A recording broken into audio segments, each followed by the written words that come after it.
Bismillahirrahmanirrahim. Assalamualaikum warahmatullahi wabarakatuh. Di sini saya akan sedikit menjelaskan tentang break atau yang kita sering kenal dengan rem, seperti itu. Nah, jadi rem sendiri itu apa? Rem sendiri itu didefinisikan sebagai perangkat mekanis yang digunakan untuk menyerap energi yang dimiliki oleh sebuah sistem atau mekanisme yang bergerak melalui media gesekan. Nah, fungsi rem sendiri itu untuk apa? Yang pertama, fungsi rem itu untuk mengurangi kecepatan kendaraan. Nah, ketika kita mengendarai kendaraan, sistem pengereman ini akan bekerja dengan mengurangi kecepatan kendaraan ketika kita menekan pedal rem. Nah, proses pengurangan kecepatan ini dapat terjadi secara berkala maupun secara drastis bergantung bagaimana kita menekan pedal rem tersebut. Kemudian untuk menahan kendaraan. Nah, ketika kita memarkirkan kendaraan kita di tempat yang mungkin tidak rata ya kondisinya, seperti jalan yang menanjak atau menurun, nah, rem ini juga berfungsi untuk menahan kendaraan tersebut agar tidak jatuh. Kemudian untuk menjaga keselamatan pengendara gitu. Karena sistem pengereman ini dapat mengurangi laju kendaraan dengan jarak sekecil mungkin untuk menjaga keselamatan dan keamanan pengendara, terutama agar tidak bertabrakan dengan pengendara lain. Nah, untuk komponen rem sendiri ada 6 komponen penting, yaitu ada disc brake atau yang mungkin kita lebih sering kenal dengan nama rem cakram, yang dia itu menggunakan media cakram sebagai media pengereman. Nah, ketika cakram ini berputar bersama dengan roda, pedal rem ketika ditekan, maka ia akan menjepit cakram sehingga kecepatan putaran cakram akan berkurang. Kemudian ada drum brake atau yang mungkin lebih dikenal dengan rem tromol. Cara kerjanya kurang lebih sama dengan rem cakram, yaitu dengan menekan rem tersebut ketika pedal itu ditekan. Kemudian ada katup proporsi atau proportional valve yang dia itu fungsinya untuk penyeimbang antara tekanan bagian rem depan dan juga rem belakang. Nah, biasanya untuk rem belakang sendiri itu diatur lebih kecil daripada rem bagian depan. Kemudian ada brake booster yang fungsinya itu untuk meringankan pengendara ketika menginjak pedal rem seperti itu. Kemudian ada brake pedal atau pedal rem yang biasanya itu dibuat menjadi tuas agak panjang yang fungsinya untuk mengaktifkan sistem pengereman pada kendaraan. Kemudian ada parking brake lever atau yang mungkin kita lebih sering kenal dengan rem tangan atau rem parkir. Nah, fungsinya itu untuk menjaga kendaraan supaya dia tetap diam, tidak maju atau mundur ketika diparkirkan di tempat yang tidak rata, seperti tanjakan maupun turunan. Nah, untuk torsi gayanya sendiri, nanti kita akan lebih banyak menggunakan persamaan energi seperti itu. Jadi akan kita temui energi kinetik yang diserap, kemudian ada juga mass moment, kemudian ada braking torque atau torsi yang diperlukan. Nah, jadi rumus-rumus yang akan kita pakai yaitu ada energi kinetik yang diserap, yaitu setengah kali mk kuadrat kali angular velocity 1 kuadrat dikurangi angular velocity 2 kuadrat. Kemudian ada energi total itu sama dengan momen torsi dikali dengan theta atau angle.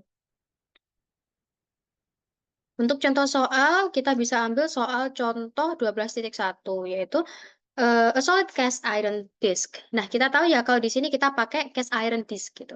Dengan diameter 1 meter dan 0,2 mm, 0,2 meter thick atau ketebalan 0,2.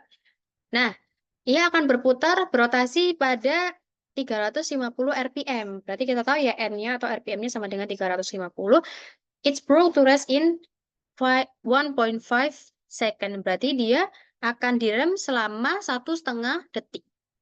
Nah, kita disuruh menghitung berapa energi yang diserap, kemudian torsinya itu berapa. Nah, kita hitung dulu energi yang diabsorpsi. Nah, tadi kan kita tahu ya kalau energi kinetik yang diabsorpsi atau yang diserap itu sama dengan setengah kali mk kuadrat kali angular velocity 1 dikurangi angular velocity 2. Nah, kita cari tahu dulu masanya itu berapa. Nah, tadi kan kita tahu ya kalau ternyata remnya itu menggunakan cast iron, di mana density dari cast iron sendiri atau massa jenisnya itu adalah 7.200 kg per meter pangkat 3. Sedangkan radius girasinya itu adalah diameter dibagi akar 8. Dibagi 8, seperti itu. Nah, maka untuk massanya sendiri kita bisa hitung dengan V/4 kali D kuadrat, D-nya tadi 1 ya, dikali ketebalannya yaitu 0,2 meter dikali dengan density-nya yaitu 7.200. Maka kita tahu masanya sama dengan 1130,97 kilogram. Kemudian untuk K-nya sendiri itu sama dengan D kuadrat dibagi 8. D-nya tadi kan 1 meter ya, berarti 1 dibagi 8 meter kuadrat. Kemudian untuk angular velocity 1 kita bisa hitung dengan 2pi kali N dibagi 60. Nah, N-nya tadi kan kita tahu ya kalau 350, maka hasilnya sama dengan 36,65 rad per second. Nah, tapi kan kita ini nanti akan mengerem kendaraan sampai berhenti ya, maka otomatis kecepatan putaran ketika mobil itu berhenti itu pasti sama dengan 0. Maka kita tahu kalau angular velocity 2 itu sama dengan 0. Nah, maka kita bisa hitung energi yang diserap itu yaitu setengah kali mk kuadrat kali angular velocity 1 kuadrat dikurangi angular velocity 2 kuadrat. Nah, tadi kan angular velocity 2 itu sama dengan 0. Maka kita bisa masukkan angkanya setengah kali 1130,97 dikali 1/8 dikali 36,65 kuadrat. Hasilnya sama dengan 94.946,52 Joule. Itu untuk energinya. Kemudian yang kedua kita hitung torsi yang dibutuhkan itu berapa. Nah, untuk sebelum menghitung torsi, kita perlu tahu dulu tetanya atau angle of torsion-nya berapa gitu. Nah, tadi kan kita tahu kalau rumusnya itu sama dengan angular velocity 1 ditambah angular velocity 2 per 2 kan ya. Masalahnya kan angular velocity 2-nya sama dengan 0 ya. Berarti kita bisa ambil aja yang angular velocity 1 gitu yaitu 36,5 dikali waktunya tadi 1,5 dibagi 2 sama dengan 27,49 rad. Nah, tadi di persamaan 12,5 ini ya, yang E sama dengan MT kali theta, kan kita mau cari MT, berarti momen torsi sama dengan E per theta, yaitu 94.946 dikali dibagi 27,49. Hasilnya yaitu 33.453,86 Newton meter.